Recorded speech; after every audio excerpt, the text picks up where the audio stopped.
이 시간 마음과 뜻과 정성을 다하여서 우리 하나님께 예배드리겠습니다.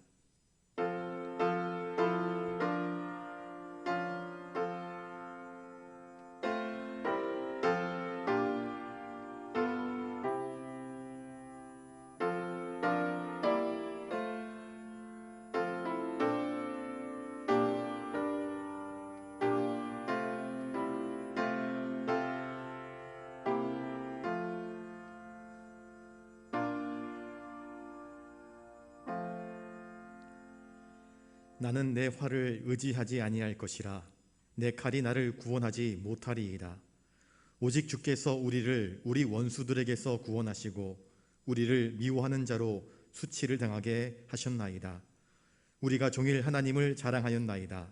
우리는 하나님의 이름에 영원히 감사하리이다. 셀라. 거룩하신 주님, 우리가 돈을 의지하지 않고 세상 권력을 의지하지 않고 주의 이름을 의지하며 주님께 나와 엎드립니다. 수요기도회로 모여 주님을 찬송합니다. 주님, 저희가 드리는 이 예배를 통하여서 영광받아 주시옵소서. 예수님의 이름을 의지하며 아버지께 간구할 때에 간구하는 저희들의 부르짖음에 응답하여 주시옵시고, 오늘도 여전히 살아계시며 역사하시는 하나님의 은총을 맛보는 귀하고 복된 시간 되게 하여 주시옵소서. 감사를 드리오며 존귀하신 예수님의 이름으로 기원하옵나이다. 아멘. 찬송가 407장 부르신 후에 정기화 권사님 기도하시겠습니다.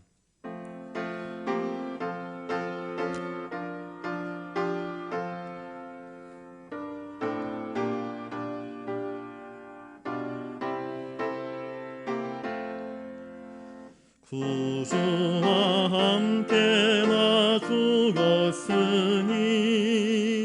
구주와 함께 나 살았도다. 영광의 그날에 이르도록 언제나 주만 바라봅니다. 언제나 주는 날 사랑하사 언제나 새 생명 주시나니 영광의 그날에 이르도록 언제나 주만 바라봅니다.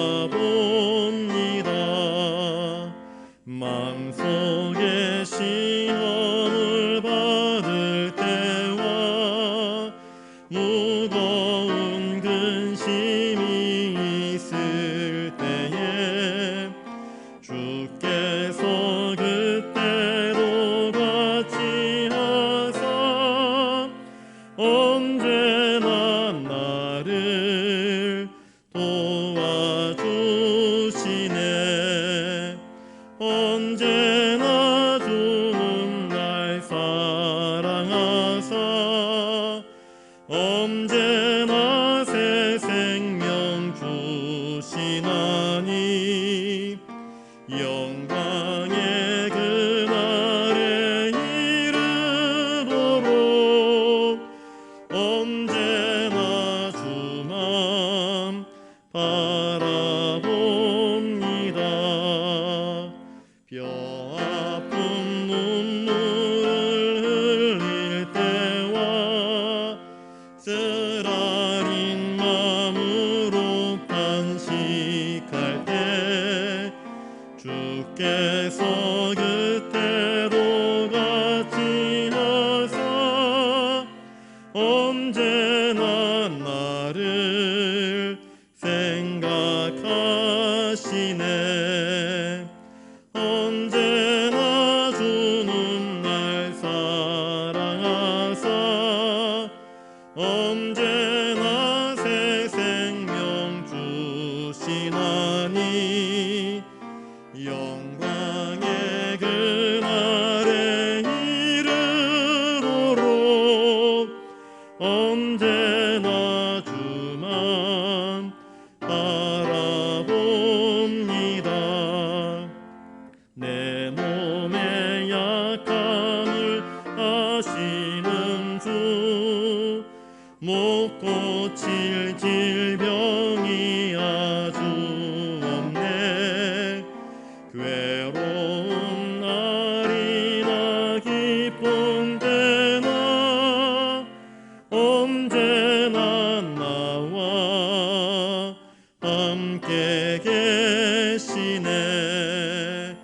언제나 주는 날 사랑하사 언제나 새 생명 주시나니 영광의 그날에 이르도록 언제나 주만 바라봅니다.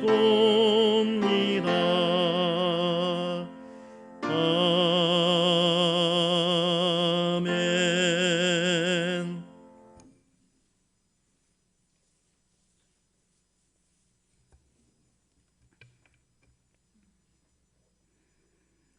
전지전능하신 하나님 아버지, 은혜를 감사드립니다. 주일 지나간 3일 동안도 하나님의 은혜 가운데 지나게 하시고 이 저녁 시간 수요 예배로 모이게 하심을 감사드립니다.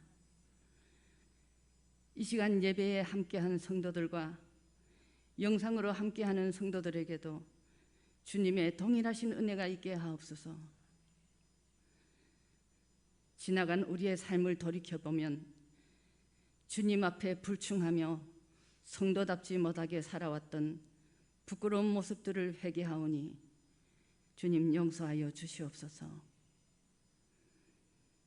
지금 이 시간 주님의 도우심을 구합니다. 코로나19가 세계를 휩쓸며 여전히 많은 생명이 죽어가고 있습니다. 하루속히 이 땅에 코로나가 종식될 수 있도록 주님 이 땅을 회복시켜 주시옵소서. 그리하여 모든 일상이 회복되며 예배가 회복되어서 주님을 마음껏 예배하며 찬양하게 하옵소서. 코로나로 인하여 가족을 잃고 이웃을 잃은 자들을 주님 위로하여 주시며 그들 가운데 소망이 있게 하옵소서. 이 시간 말씀을 전하시는 목사님의 말씀이 능력의 말씀 되게 하시며 저희들은 큰 은혜 받는 한 시간 되게 하여 주시옵소서. 모든 말씀을 우리를 회복해 하시는 예수님 이름으로 기도드립니다. 아멘.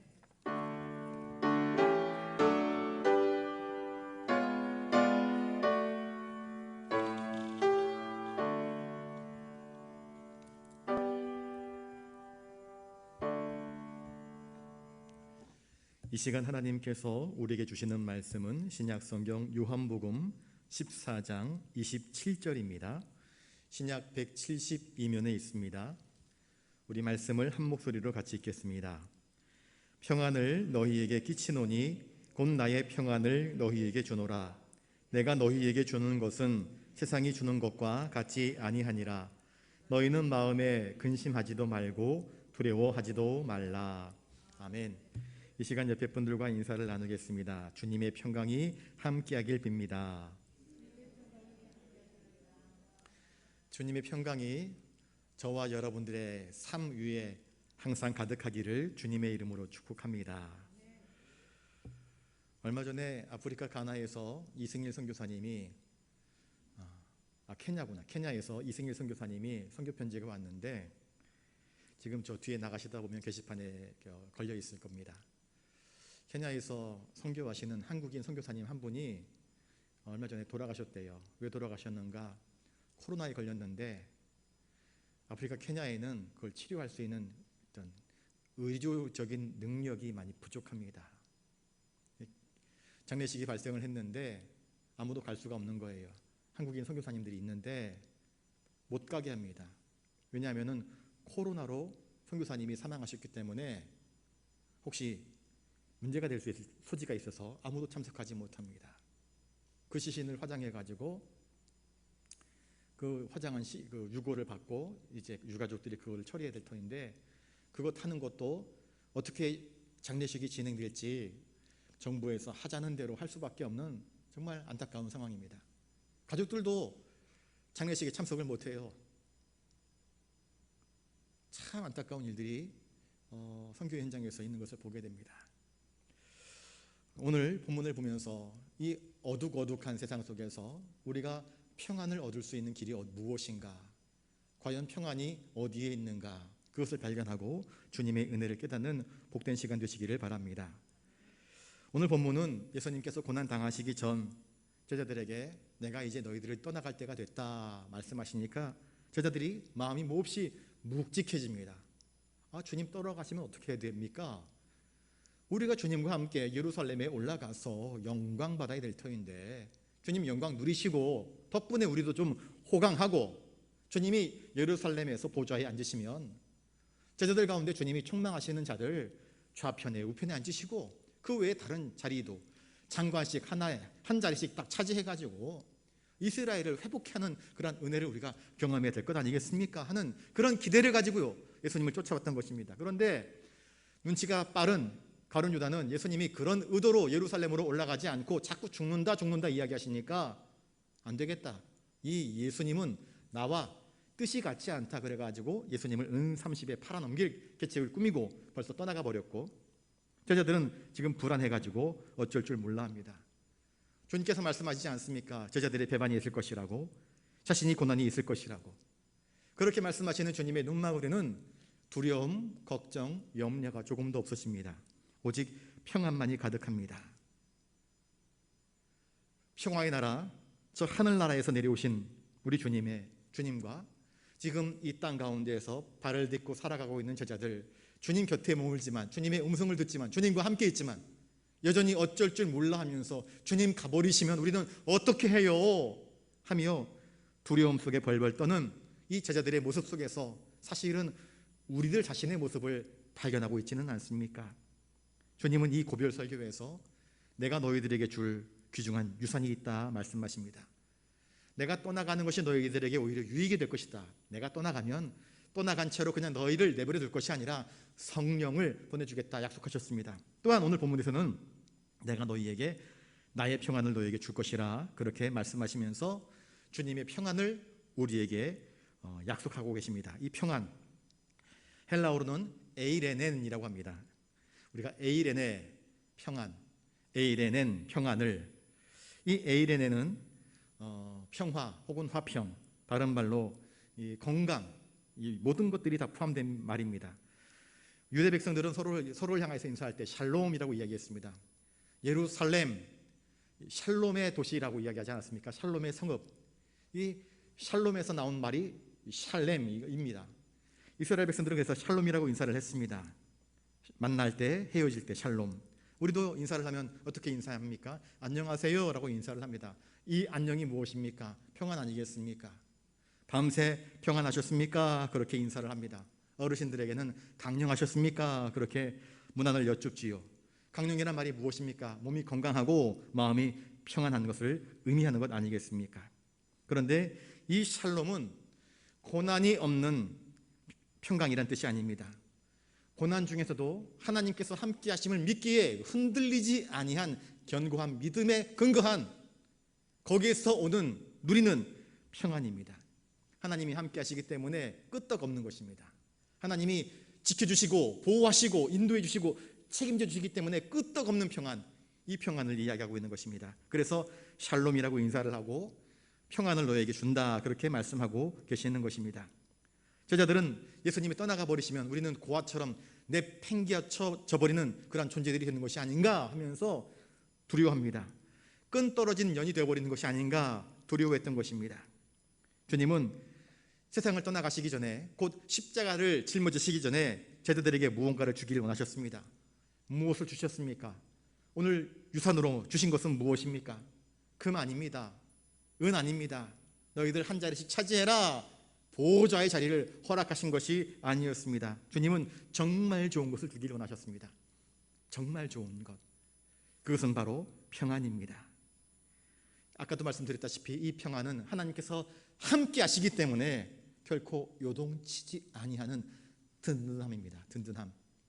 어떤 침대에 선전하는 거 보니까는요, 사람이 옆에 앉아 있는데 위에서 막 발버둥을 치고 점프를 하는데도 흔들리지 않더라고요. 그래서 흔들리지 않는 편안함 그렇게 광고를 하는데, 하나님께서 우리를 붙드시면 풍랑 불고 비바람 치고 내성 번개가 막 우르릉 꽝꽝 떨어져도, 폭탄이 떨어지고 화살이 날아오고 사람들이 고함을 지르고 앞에 사자들이 으르렁거리고 있고 해도 끄떡하지 않습니다. 왜 그렇습니까? 여러분, 동물원에 가서 동물원 유리창 밖으로 보이는 사자 때문에 무서워하십니까? 어린아이들은요, 사자가 으르렁거리면 사자가 달려오는 줄 알고 무서워서 웁니다. 그런데 앞에 유리가 있고 더 이상 사자가 다가올 수 없는 것을 알면은요, 엄마를 향해서 그 눈물을 딱 멈추고는요, 이젠 웃기 시작합니다. 그리고 사자를 향해서 오히려 소리를 칩니다. 못 나오는 것을 알기 때문입니다. 나를 물 수 없다는 것을 알기 때문입니다. 그래서 오히려 사자를 향해서 엄마, 쟤가 사자야, 별것 아니네, 그러면서 그 동물원을 이제 즐기기 시작합니다. 하나님께서 우리의 완전한 방패막이, 우리의 보호자, 우리의 피난처라는 사실을 아는 사람들은 이 평안함을 느끼는 것입니다. 누리는 것입니다. 주님은 이 평안을 너에게 끼친다 말씀합니다. 끼친다라는 말은 무엇인가? 물려준다, 유산으로 남겨놓는다라는 그런 뜻이 담겨져 있습니다. 예수님께서 탄생하셨을 때에 천군 천사들이 나타나서 누가복음 2장 14절에 보면 이렇게 노래합니다.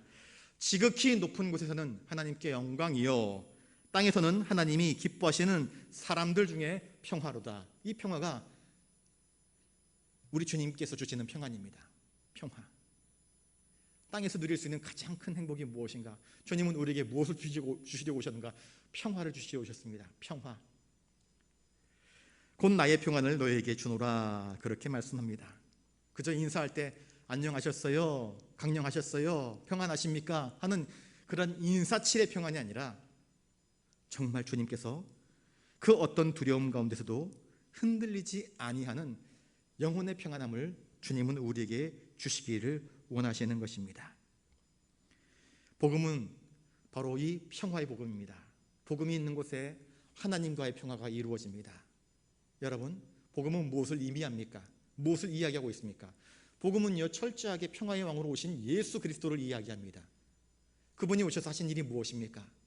하나님과 인간 사이에 가로막혀 있었던 죄의 장벽들이 예수 그리스도의 보혈로 말미암아 다 산산조각 부수어지고, 이제 누구든지 저 성소의 휘장이 위에서 아래로 찢어짐으로 말미암아 누구든지 예수의 이름을 힘입으면 하나님께 담대히 나아갈 수 있다. 이 말은 무엇인가? 하나님과의 화평이 이루어졌다는 것을 의미합니다. 너의 죄의 문제가 예수 그리스도의 대속의 보혈로 말미암아 깨끗하게 씻겨져 누구든지 예수 그리스도를 믿기만 하면 하나님의 자녀가 되는 권세를 우리 주님께서 주셨다. 그리고 하나님과 나 사이의 죄의 담벼락, 그 죄의 문제가 허물어지고, 그 옛날 아담과 하와가 죄로 말미암아 에덴 동산에서 쫓겨나갔었는데 이제는 예수님으로 인하여서 하나님께 나아갈 수 있는 화평의 시대가 열린 것을 이야기합니다. 이게 우리가 전하는 복음의 핵심 내용입니다. 주님은 바로 이 평안을 우리에게 주시는 분이십니다. 여러분, 죄가 있으면요, 우리 인생이 굉장히 고달픕니다. 죄 있는 사람은요, 얼굴을 잘 들지 못합니다. 죄를 처음 지은 사람은 얼굴이 새빨개집니다. 그래서 누가 부르면 화들짝 놀랍니다. 아담이 그랬지 않습니까? 하나님이 찾으시니까 화들짝 놀라지 않습니까? 숨지 않습니까? 너 왜 그러니? 우리가 벌거벗은 줄 알고 부끄러워서 숨었습니다. 그걸 누가 알려줬느냐? 하나님이 먹지 말라고 하는 저 선악과 선과 악을 알게 하는 나무의 열매를 따먹었는데 하면서 그 죄악들이 결국 하나님과의 관계를 멀게 하는 근본 원인이 되었음을 이야기해주고 있습니다. 죄를 지은 사람은요, 얼굴을 들지 못합니다. 하늘을 똑바로 바라보지 못합니다. 그런데 그게 점점 강팍해지면 하늘을 바라보면서도 마음이 둔해집니다. 마음이 돌처럼 단단해져 갑니다. 죄가 죄인 줄 의식하지 못한 채 점점 그의 인생이, 그의 영혼이 화석화, 돌덩어리화 되어가고 있는 것입니다. 죄가 있으면 처음에는 내면의 불안함과 죄의식으로 말미암아 염려하고 근심하고 어쩔 줄 몰라 합니다. 죄의식은 우리 인간의 영혼에 평안함을 누리지 못하게 만드는 건 아니겠습니까? 그런데 예수 그리스도께서 우리의 죄의 문제를 해결하셨다. 너의 과거의 죄, 현재의 죄, 미래의 죄, 내 모든 죄가 예수 그리스도의 은혜 아래에서 다 해결되었다는 그 놀라운 구원의 소식을 들을 때에, 나의 영혼을 짓눌렀던 모든 죄의 문제가 해결됐음을 믿을 때에 거기에서 얻는 영혼의 자유로움, 영혼의 평화, 영혼의 해방됨, 이것을 누리는 사람들은 바로 이 평안을 주시는 우리 주님의 은총을 맛볼 수 있는 것 아니겠습니까? 세 번째, 이 평안은 뭐냐면요, 자기 자신만 평안한 것이 아닙니다. 이 평화의 복음이 가지고 있는 특징은 무엇이냐면은, 아직도 평화를 누리지 못하는 사람들, 곧 하나님과 평화를 누리지 못하고 자신의 죄의 문제 때문에 스스로를 자해하고 스스로를 파괴시키고 스스로를 멸망의 길로 그렇게 이끌고 가는 추락하는 인생들에 향해서 복음을 던져줄 때에, 아하, 그 길이 길이 아니라 사망의 길, 저주의 길, 심판받는 길임을 깨닫고 우리를 향해서 펼쳐주시는, 던져주시는 그 구원의 동아줄을 붙잡고 주님께로 나아올 수 있는 그러한 은총을 덧입게 하는 것입니다. 이 평안의 복음을 가진 사람들은요, 사도행전에 나오는 스데반 집사의 얼굴을 기억하십니까? 스데반 집사가 길게 설교를 합니다. 이스라엘의 과거부터 현재까지 역사를 쭉 설명하면서 너희들이 오늘 핍박하는 예수가 하나님 보내신 바로 다윗의 혈통에서 나신 예수 그리스도, 우리가 기다려왔던 메시아라 이야기하면서 너희들이 그 죄를 회개해야 된다 이야기하니까 그들이 얼굴이 새빨개져 가지고 돌을 들고는요, 스데반을 향해서 던지기 시작합니다. 원수들입니다. 사나운 이리 때처럼 스데반을 향해서 돌을 던져두는데, 놀라운 것은 그때 보여준 스데반의 얼굴입니다. 성경에서는 스데반의 얼굴을 무엇이라 이야기하고 있습니까? 그의 얼굴이 천사와 같았다 이야기합니다. 그의 마음이 평안하니까 원수들이 돌을 던지는데 돌이 날아와서 이마를 깨뜨리고 피가 철철 흐릅니다.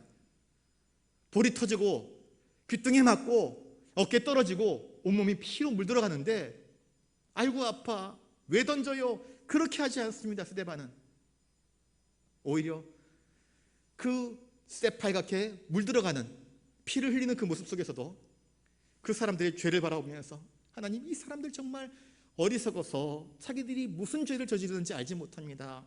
그리고 하늘을 바라보면서 하나님 보좌 우편에서 자신을 향해서 손 내미시는 예수 그리스도를 바라봅니다. 거기서 영혼의 평안을 누립니다. 이제 내가 곧 주님께로 가겠구나. 이제 더 이상 이 고달픈 인생을 살지 않아도 되겠구나.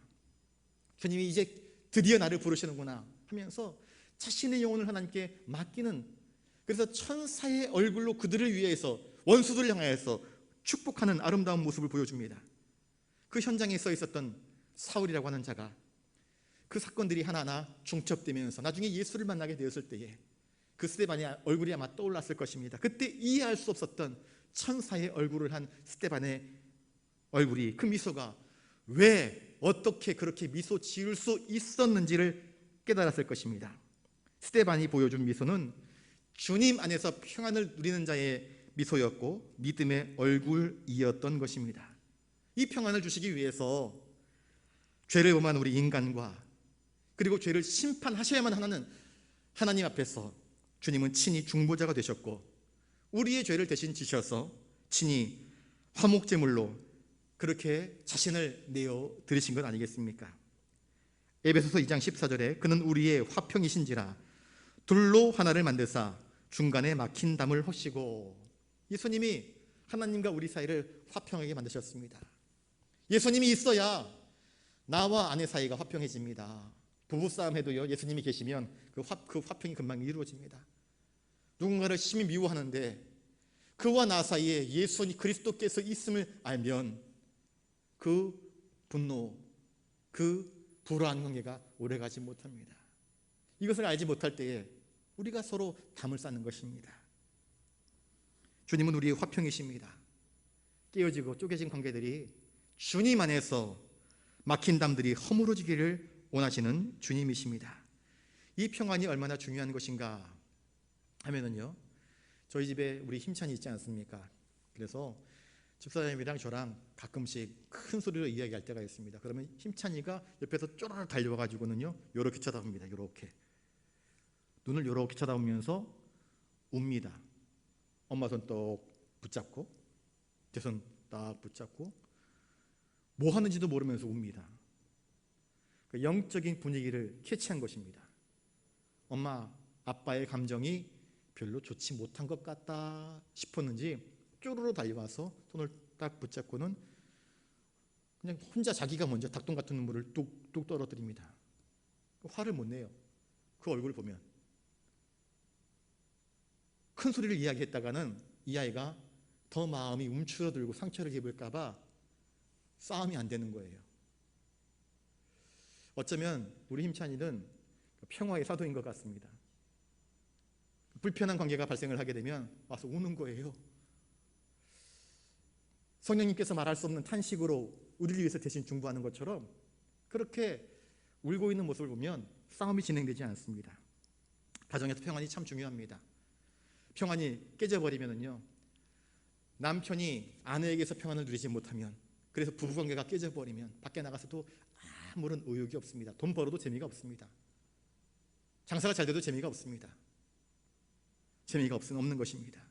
아무리 맛있는 것을 먹어도 맛있지가 않습니다. 자녀들 역시 마찬가지입니다. 부부간에 화목하지 못한 관계에서 집 밖을 나가게 되면 하루 종일 괴롭습니다. 저녁에 집에 들어가야 되나 말아야 되나, 어느 친구가 나와서 좀 놀자라는 약속을 잡았으면 좋겠다라는 그런 마음이 들지 않겠습니까? 평안은 너무나 중요한 것입니다. 나와 이웃과의 관계에서도 평안은 참 중요한 것입니다. 나와 내 이웃과의 관계에 평안이 있지 않으면, 으르렁거리면 그건 사는 게 아닙니다. 그가 이사 가든지 내가 이사 가든지 뭔가 변화가 이루어지기 전에는 마음이 참 복잡거리고 힘든 것입니다. 교회 안에서도 마찬가지입니다. 교회 안에서 평안이 이루어지지 않으면, 평화가 이루어지지 않으면 교회가 싫은 곳이 되어버립니다. 여러분, 우리 교회는 평화를 누리는 평화의 집, 하나님의 은혜를 누리는 은혜의 집, 주님께서 말씀하셨던 것처럼 아버지께 나와 기도하는 기도의 집, 위로받는 집, 축복의 집이 되어야 할 것입니다. 교회에 왔는데 괜히 상처 입고, 교회에 왔는데 누구 얼굴 딱 보면 마음이 탁 닫혀버리고, 교회에 왔는데 상처를 입고 마음이 딱딱해지면 그건 의미가 없지 않습니까? 여러분, 교회는요, 베데스다와 같습니다. 상처 입은 사람들이 모이는 곳이 바로 교회입니다.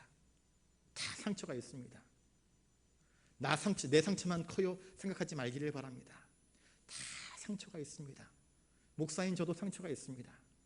그런데 어느 누구 한 사람은 먼저 그 상처들을 보다듬어 줘야 됩니다. 너만 아프냐? 내가 더 아파 하면 도움되지 않습니다. 아이고 많이 아프겠다. 보다듬기 시작하면 거기서 사랑 에너지가 발생하게 될 것입니다. 평화는 국가에서도 굉장히 중요한 것입니다. 지역 감정 또는 혹은 학교끼리의 감정, 학연에 대한 감정, 어떤 감정들이 발생을 해가지고 분쟁이 나게 되면은요, 이 평안이 사라져버리면 세상은 지옥과도 같은 그러한 세상이 될 것입니다. 주님은 우리의 삶이 살아있지만 지옥 같은 인생, 맛있는 것을 먹지만 맛을 느끼지 못하는 인생, 음악을 듣지만 전혀 기쁘지 않은 그런 인생이 되기를 원치 않습니다. 주님이 떠나가시면 제자들은 어떻게 해야 되나? 제자들은 너무나 답답했습니다. 여러분, 제자들은 많은 것들 없이 살 수 있습니다. 돈이 없어도 살 수 있습니다. 신발이 없어도 살 수 있습니다. 그런데 주님께서 주시는 이 평안이 없이는 그들은 살아갈 수 없습니다. 주님의 제자들이 주님께서 주시는 이 평안을 맛보지 않으면 그들이 어떻게 평화의 사자로 나아가서 평강의 복음을 전할 수 있겠습니까? 그러니 주님은 이 놀라운 평안을 제자들에게, 사랑하는 그 믿음의 사람들에게 주시기를 원하시는 것입니다. 많은 사람들이 이별을 할 때 특별한 선물을 합니다. 특별히 주님은 이제 마지막 유산과도 같은 선물을 제자들에게 주시길 원하십니다. 가장 귀한 선물입니다. 그 선물이 무엇이라고요? 나의 평안이라 이야기하고 있습니다.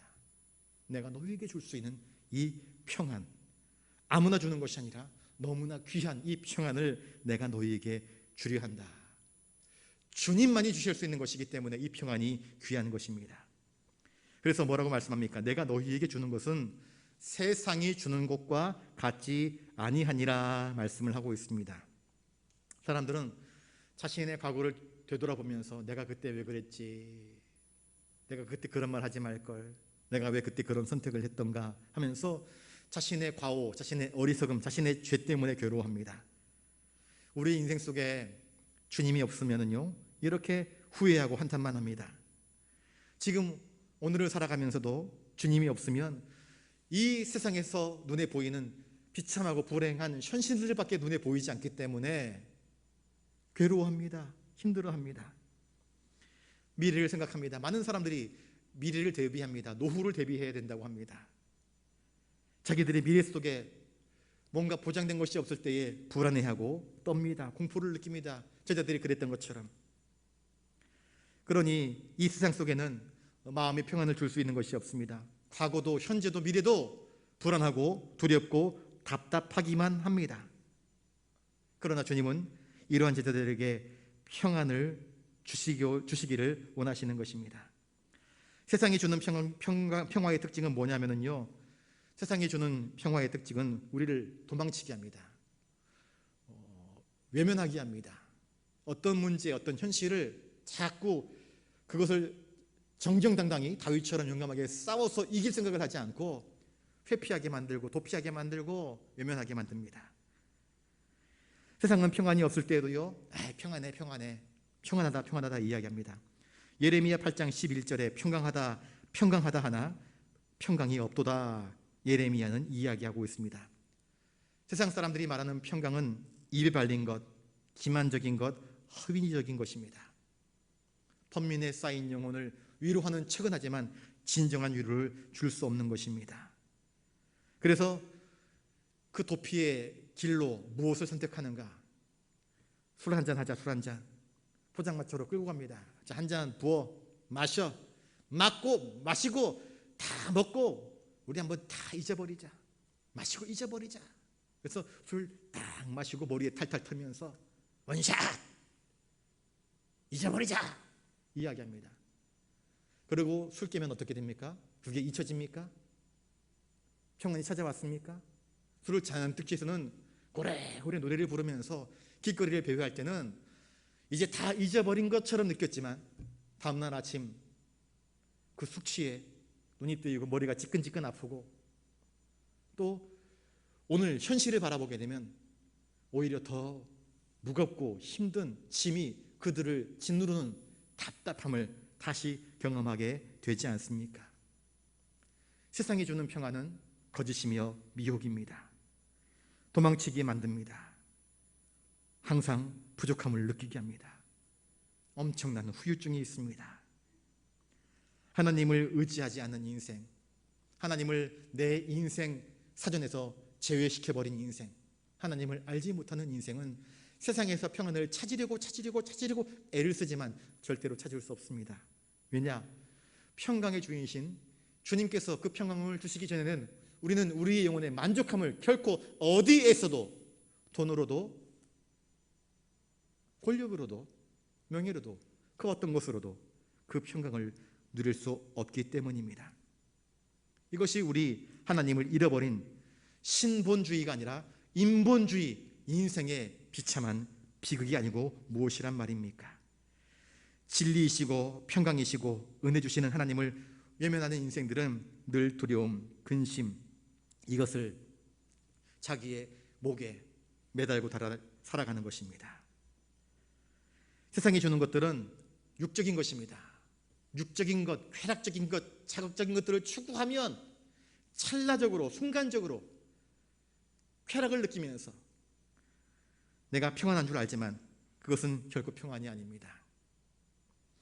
마치 죽음으로 이끌고 가는 혼수 상태와 같은 것입니다. 그런데 주님께서 주시는 평안은 우리에게 쉼을 주는 것입니다. 쉼, 하나님 안에서의 쉼, 영혼의 쉼, 영혼의 재충전, 생기, 능력, 은혜를 공급받는 그런 평안입니다. 찢기고 쪼개지고 상처 입고 그래서 몰핀을 맞고 난 안 아프다 하는 것이 아니라 진정 주님께서 만져주시고 위로하시고 새롭게 하시고 힘 주시고 은혜 주시는 그 평안을 맛보는 것입니다. 여러분, 이 평안을 맛보는 저와 여러분들 되시기를 주님의 이름으로 축복합니다.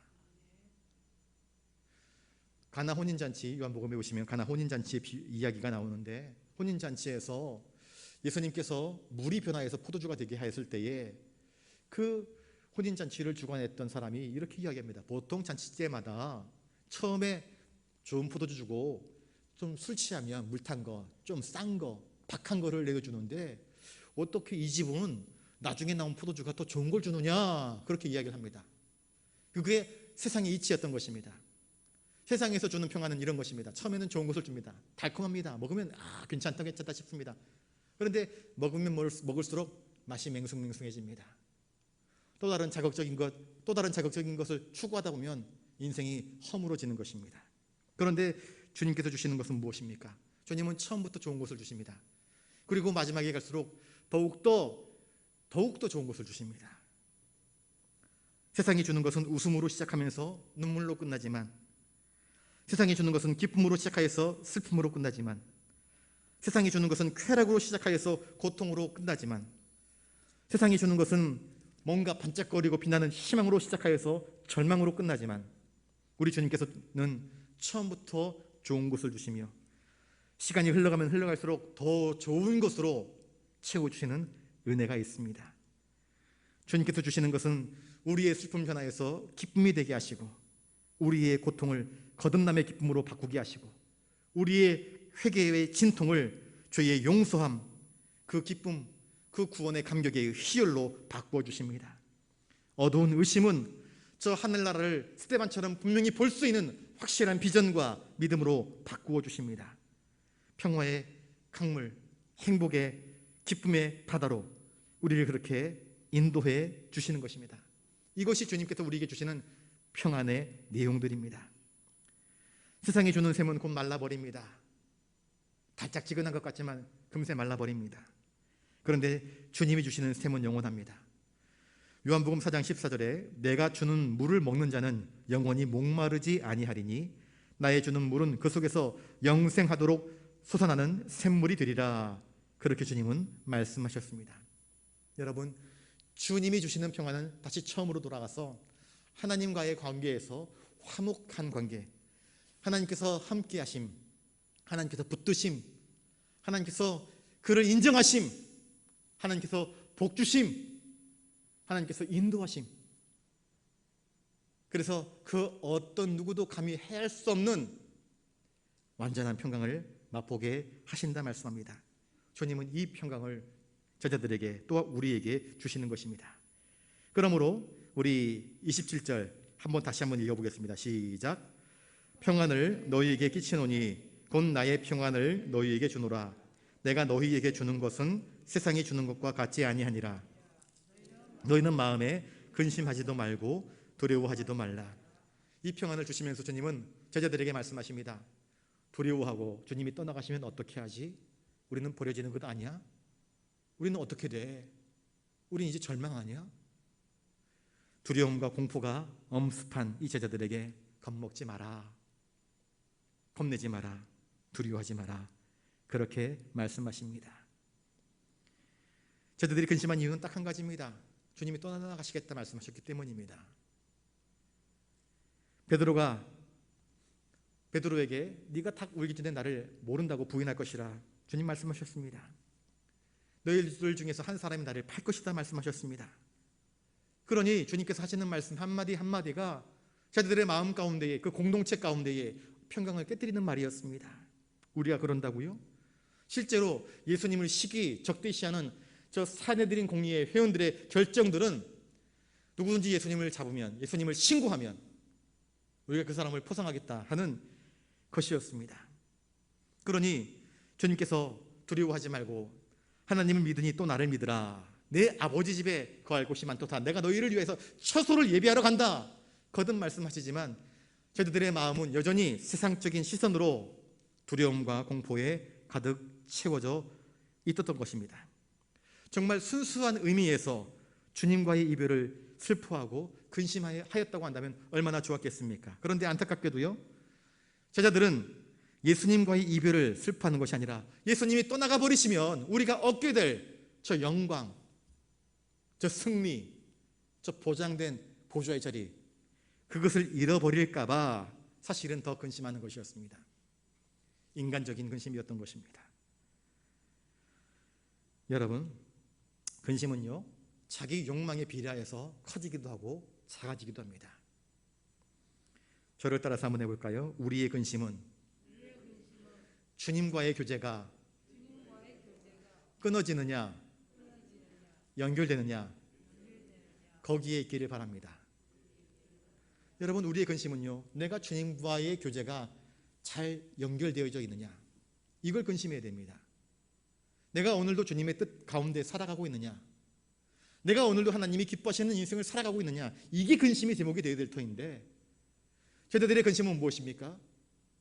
내가 주님을 따라왔는데, 여태까지 다 버리고 쫓아왔는데, 본토와 친척 아비집을 다 버리고 쫓아왔는데, 주님 이제 가버리시면 우리 어떻게 합니까?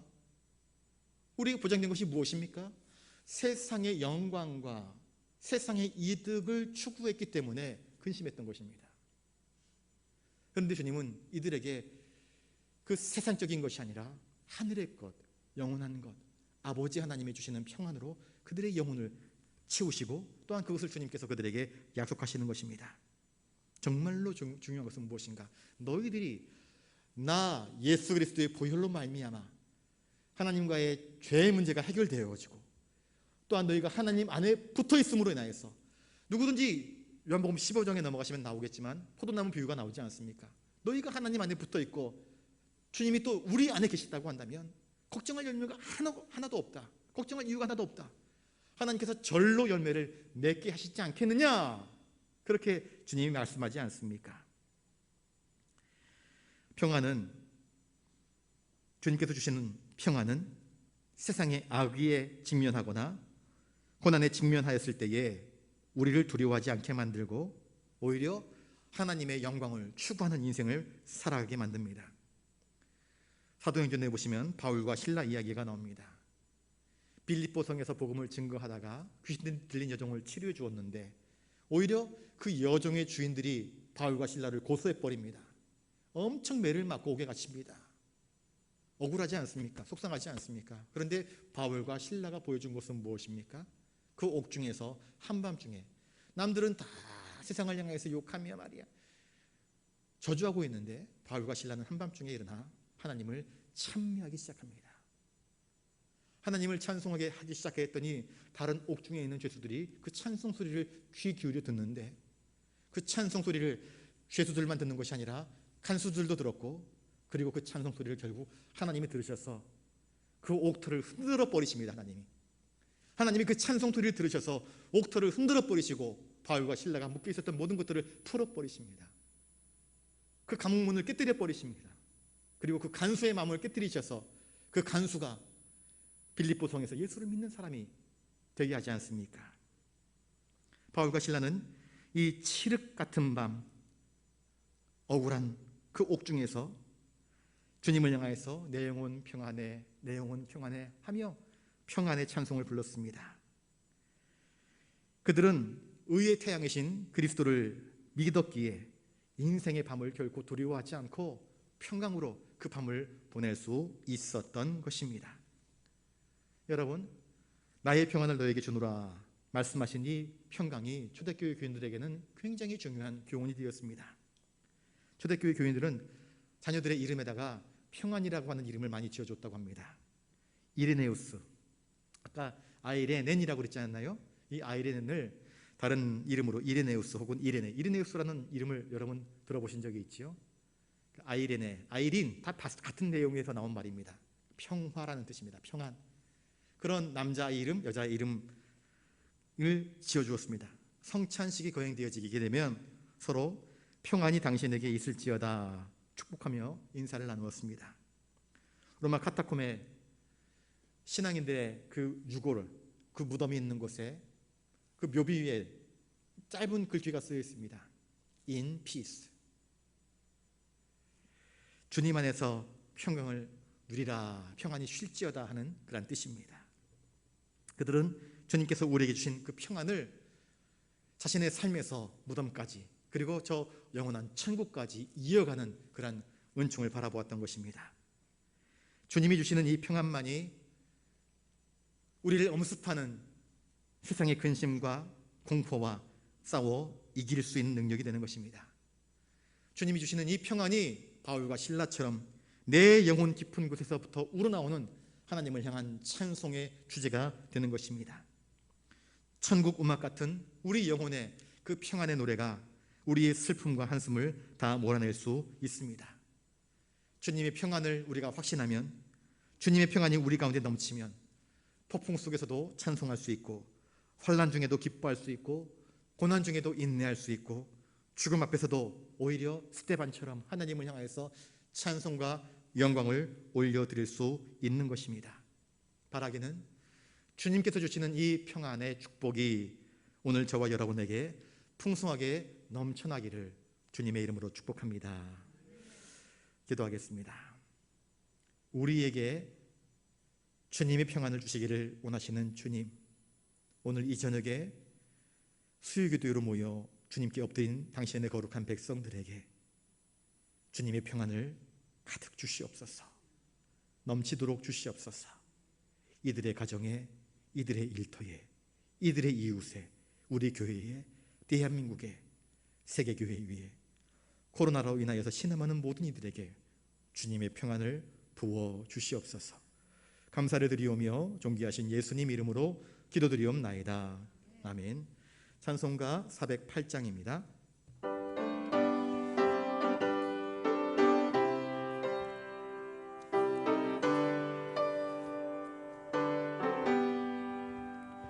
나 어느 곳에 있든지 늘 마음이 편하다. 주 예수 주신 평안함 늘 충만하도다. 나의 마음속이 늘 평안해. 나의 마음속이 늘 평안해. 악한 죄 파도가 많으나 마음이 늘 평안해. 내 맘에 솟는 영생수 한없이 흐르니 목마름 다시 없으며 늘 평안하도다. 나의 마음속이 늘 평안해. 나의 마음속이 늘 평안해. 악한 죄 파도가 많으나 마음이 늘 평안해. 참되신 주의 사랑을 영원치 못하네. 그 사랑 내 맘 여시고 소망을 주셨네. 나의 마음속이 늘 평안해.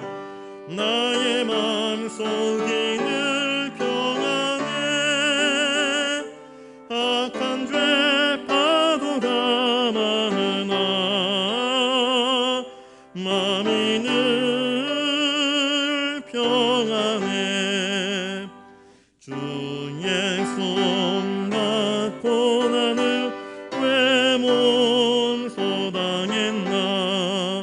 주 함께 고난 받으면 멸류관 없겠네.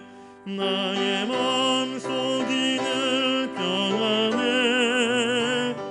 나의 마음속이 늘 평안해. 악한 죄 파도가 많으나 마음이 늘 평안해. 이 시간 우리의 마음의 형편을 한번 가만히 되돌아보실 수 있기를 바랍니다.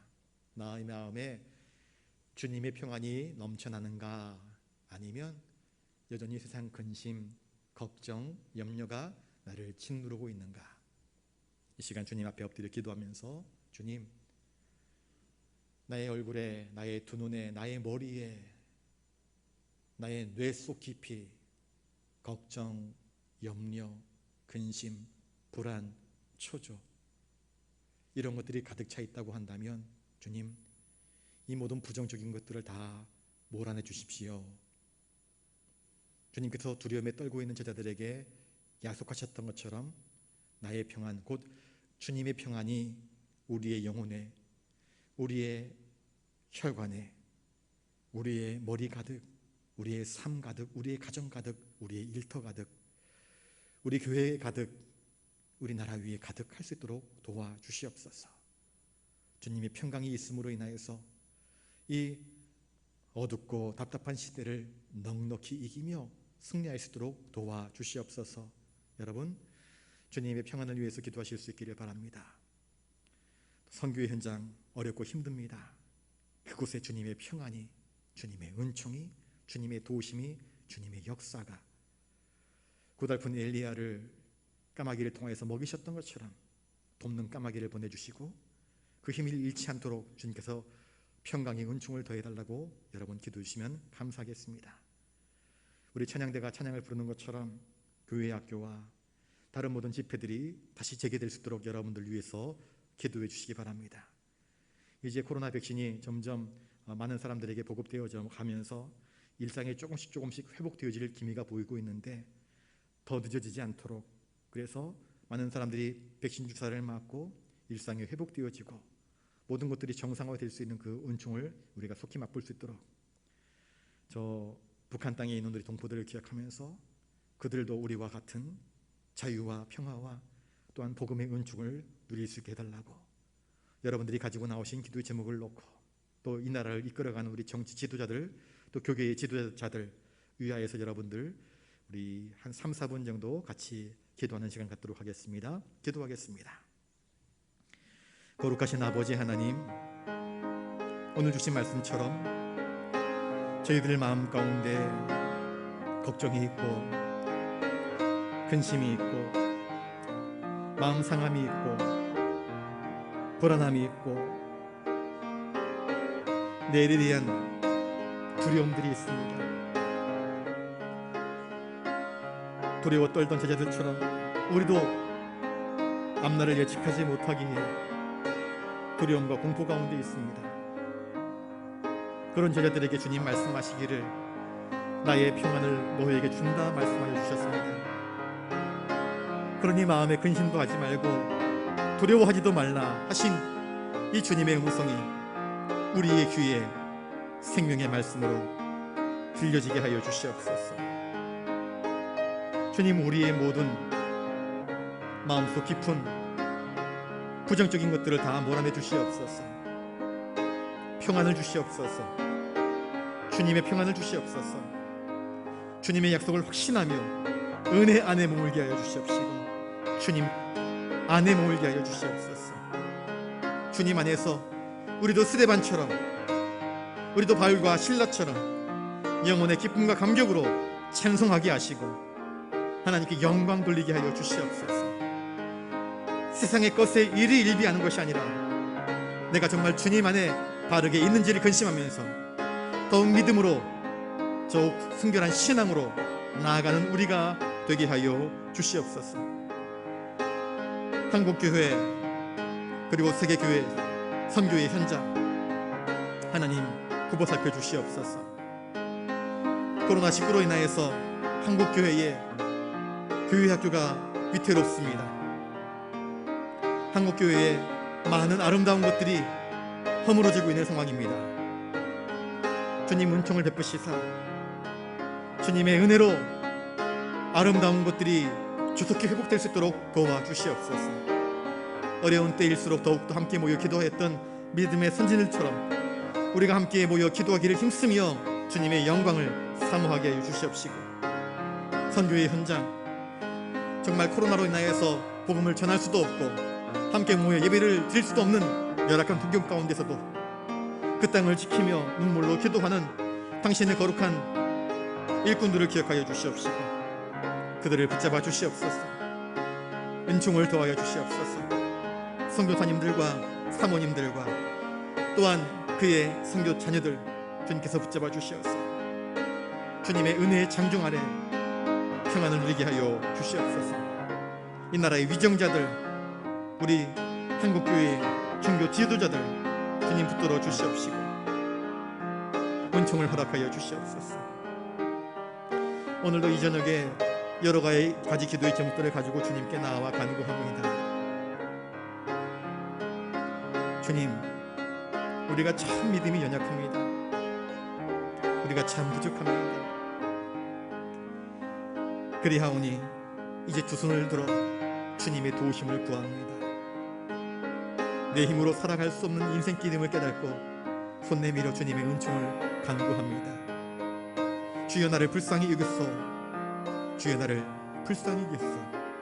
주님의 은혜, 주님의 긍휼, 주님의 평강을 우리 가운데에 허락하여 주시옵소서. 우리 교회 위에, 우리의 다음 세대들을 위해, 연로하신 어르신들 위해, 병상에 누우신 환자들 위해 주님 은혜를 더하시고 평안을 더하여 주시옵소서. 이 저녁에 주님의 은혜를 갈망하며 엎드린 당신의 거룩한 백성들에게 주님 하늘의 평강을 허락하여 주시옵소서. 위로하여 주시옵소서. 확신한 믿음으로 나아가게 하여 주시옵소서. 주여 도와 주시옵소서. 주여 도우소서.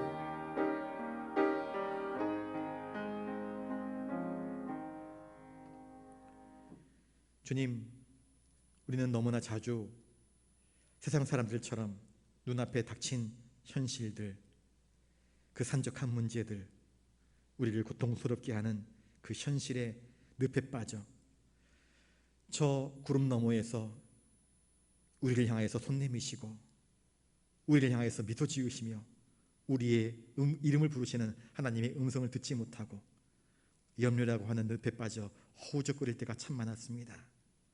오늘 주신 말씀을 통하여서 주님이 우리에게 평안 주시기를 원하시는 분이심을 깨닫습니다.